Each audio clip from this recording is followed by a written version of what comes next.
അങ്ങാടിയിൽ നിന്നും സുഹൃത്തിന്റെ പിന്നാലെ ഞാനും നടന്നു നീങ്ങി.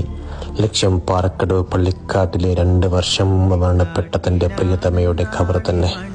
സലാം പറഞ്ഞ് കുറേ നേരം എന്തൊക്കെയോ സംസാരിച്ച് അവസാനം അടിച്ച് വൃത്തിയാക്കി അന്നത്തെ ആ ദിവസം തുടങ്ങുക. ഇതാണ് സുഹൃത്തിന്റെ 2 വർഷമായി ചെയ്തുകൊണ്ടിരിക്കുന്ന സ്ഥിരം കാഴ്ച.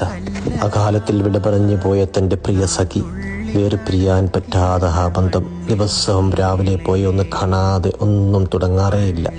ജീവിച്ചിരിക്കുമ്പോൾ എത്രത്തോളം സ്നേഹിച്ചിട്ടുണ്ടാവും ആ സഹോദരി ഈ മനുഷ്യൻ. മരണപ്പെട്ടിട്ട് 2 വർഷമായിട്ടും ആ സ്നേഹത്തിന്റെ ഒരു കുറവും കാണിക്കാതെ സഹോദരൻ ഖബറിന്റെ അടുത്ത് പോയി തന്റെ പ്രിയ സഖിയുടെ പേര് വിളിച്ച് പലതും സംസാരിക്കുമ്പോൾ ആ പ്രിയതമ മുന്നിലുണ്ട് എന്നതുവരെ തോന്നിപ്പോകും നമ്മളോട്. നമുക്കൊക്കെ മാതൃകയാണ് ഈ സഹോദരൻ. നമ്മളുടെയും പലരും അവിടെ കിടക്കുന്നുണ്ട്. ആ സഹോദരിയുടെയും നമ്മളെ കുടുംബക്കാരുടെയും ബന്ധപ്പെട്ടവരുടെയും ഖബറിടം സന്തോഷകരമാകട്ടെ എന്ന് പ്രാർത്ഥിച്ചുകൊണ്ട് നിങ്ങളുടെ സ്വന്തം മമ്മു ഹുസൈൻ.